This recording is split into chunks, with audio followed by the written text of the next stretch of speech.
नमस्कार दोस्तों, share beam channel पर एक बार फिर आपका स्वागत है। दोस्तों, मैंने कल ही एक वीडियो में बताया था कि मार्केट में वापस रिकवरी आ जाएगी और आना भी शुरू हो गई। आज काफ़ी शेयर देखे जाए तो ग्रीन में शो कर रहे हैं और आने वाले दिनों में जो भी आपका जो लॉस हुआ वो पूरा हो जाएगा। अब मैंने ज़रूर एक बात मैं हर बार कहता हूँ कि आप अच्छी कंपनी में इन्वेस्टमेंट करेंगे तो आपका पैसा बढ़ेगा भी सही। तो आज मैं जो शेयर लेकर आया हूँ इस कंपनी को अच्छा कह सकते हैं। क्यों कह सकते हैं, इस वीडियो को पूरा देखिए तभी आपको पता चलेगा कि इस कंपनी में अगर आप इन्वेस्टमेंट करते हैं तो आपको फ्यूचर में रिटर्न मिलेगा या नहीं मिलेगा। ये कंपनी हालांकि बहुत छोटी कंपनी, मात्र 850 करोड़ का मार्केट कैप है और गुजरात से कंपनी है। 1981 में बनी थी ये और 94 में ये पब्लिक लिमिटेड कंपनी। शेयर की प्राइस चल रही है अभी 17.5 रुपये के आसपास चल रही है। कंपनी का नाम है मिष्ठान फूड लिमिटेड। कंपनी क्या करती है और कंपनी का बिजनेस किस तरह का और इसका फ्यूचर क्या है, ये भी हम जानेंगे इसके अंदर।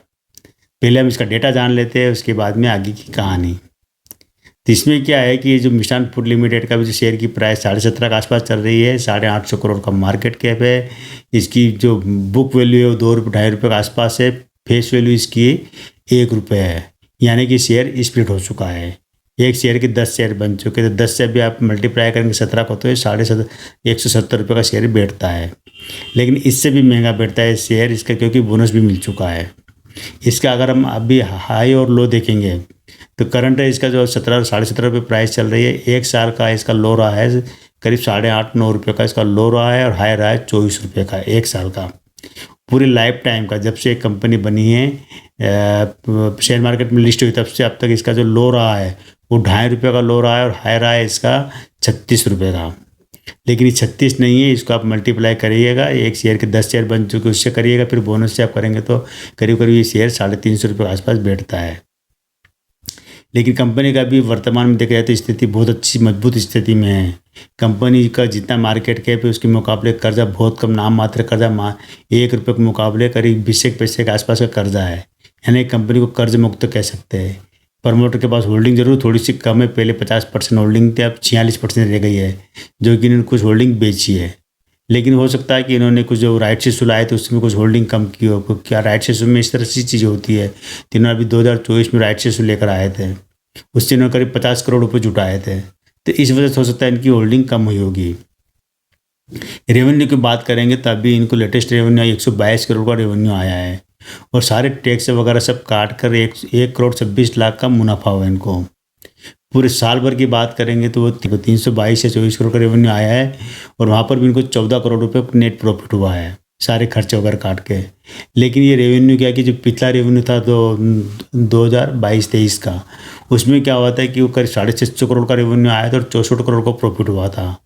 तो वो उस मुकाबले देखा जाए तो अभी इनका रेवेन्यू काफ़ी गिर चुका, 50% के आसपास रेवेन्यू गिर चुका है। अब ये कंपनी नई नई चीज़ें कर रही है। पहले कंपनी का अगर हम इसका इतिहास जानेंगे तो इस कंपनी ने क्या है कि जो पहले काम HICS के नाम से इनकी पहले होटल वो निकलती थी, मतलब सीमेंट कंपनी थी ये। 1981 के आसपास की बात है। बाद में इन्होंने क्या हुआ कि जब इनको लगा कि सीमेंट कारोबार में इतना दम नहीं रहा इधर और कई बड़ी बड़ी कंपनियां से टक्कर नहीं ले पा रहे थे, उस समय बिजनेस भी छोटा था, तो इन्होंने क्या हुआ कि सीमेंट कारोबार बंद कर दिया। और उसके बाद में इन्होंने जो आसपास के जो किसान, जो बिखरे हुए थे किसान, मतलब आसपास उनको माल जो अपने खेतों में जो माल वगैरह जो पैदा करते थे, जो अनाज वगैरह, गेहूँ चावल वगैरह मक्का सारी, तो क्या कि उनको एक ग्राहक नहीं मिल पा रहे थे और इस कारण क्या कि उनको पैसे का जो आमदनी कम हो पा रही थी। तो इन्होंने क्या किया कि किसानों को इकट्ठा किया और उनके माल को एक जगह पर बेचने का ऐसा योजना बनाई। और इसी इन्होंने अपने मिष्ठान फूड के नाम से इन्होंने अपनी कंपनी का नाम चेंज कर दिया। उसी सीमेंट कंपनी का नाम चेंज करके, ये करीब ये बात है 1981 के आसपास की। उसके बाद 94 में कंपनी को पब्लिक लिमिटेड कर दिया। अब ये कंपनी क्या करती है कि सारे जितने भी जो बासमती चावल है, नमक है और जो भी घरेलू जो दाल है वगैरह, जितनी भी चीज़ें घर में काम में आती है, सारे चीज़ों को एक ही प्लेटफार्म पर लाकर बेचती है और बड़े बड़े जो मॉल वगैरह उस जगह पे भिजवाती है। यानी कि इससे क्या हुआ था कि किसानों को भला हुआ, किसानों को आमदनी होने लगी इससे। और किसान क्या कि आप सब पूरे एक गुजरात बेल्ट के काफ़ी किसान इनसे जुड़े हुए हैं। तो एक तरह से एक जाना माना ब्रांड बन चुका है, कई तरह की चीज़ें बनाते हैं। और ये इसके साथ क्या हो कि ये 2022 के आसपास की बात है, एक और खबर ज़बरदस्त आई थी, उसमें क्या होता है कि सरकार ने पहले, आपने एक बार सुना होगा कि जो इथेनॉल, सरकार इथेनॉल का उपयोग पेट्रोल में करने वाली है, कि कैसी योजना बनाई थी कि भाई पेट्रोल में उपयोग करेंगे तो पेट्रोल से हमारे जो बाहर से पेट्रोल खरीदना पड़े वो कम हो गया, क्योंकि हमारे यहाँ कई सारे बहुत सारे शुगर मिल वगैरह है जो कि इथेनॉल निकलता है। इथेनॉल का उपयोग अगर आप पेट्रोल में करेंगे तो इससे बचत होगी है जो रेवेन्यू की। इस योजना के बाद में क्या होता है कि लेकिन कई कंपनियों ने शुगर उत्पादन कम करके इथेनॉल पर फोकस करना शुरू कर दिया था। बाद में सरकार ने क्या हो कि कुछ समय बाद जो इथेनॉल के प्रोडक्शन पर थोड़ी सी एक उसके एक दायरा बांधे, इससे ज़्यादा नहीं करोगे, इससे चीनी संकट पैदा हो जाता है। बाद में क्या हुआ कि इन्होंने एक गुजरात सरकार के साथ एमओयू साइन किया कि ये जो करेंगे कि जो मक्का वगैरह जो बीज वगैरह होते मक्का जो वगैरह, इनसे मतलब एक इथेनॉल बनाएंगे।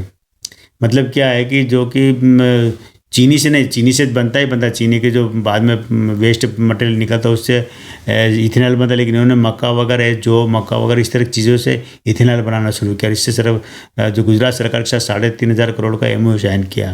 और उसमें ये था कि ये 2024 तक पूरी अपनी इस कंपनी को स्थापित कर देंगे और इनका काम हो गया, शुरू हो गया, और करीब 1,000 लीटर प्रतिदिन ये इथेनॉल बनाते हैं।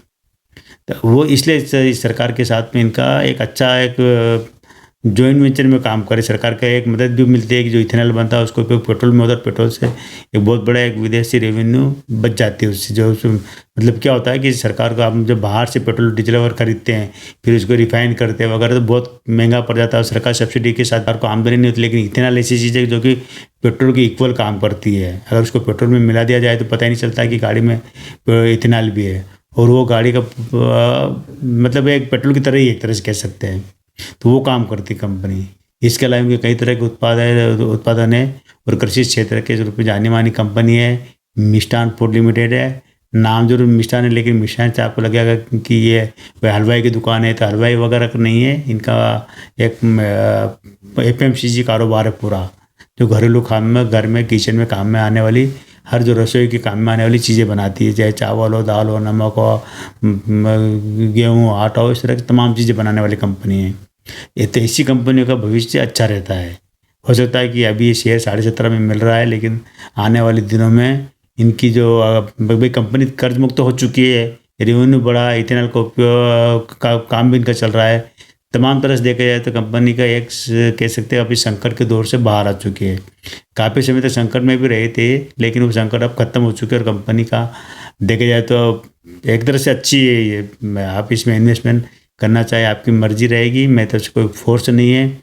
नंबर देने की बात करेंगे तो इसको 10 में से 6 नंबर दे सकते हैं आराम से। तो ये दोस्तों आज केवल इतना ही। कल फिर मिलते हैं एक नई कंपनी के साथ, नए वीडियो के साथ। तब तक मेरे चैनल पे बने रहिए, शेयर कीजिए, सब्सक्राइब कीजिए।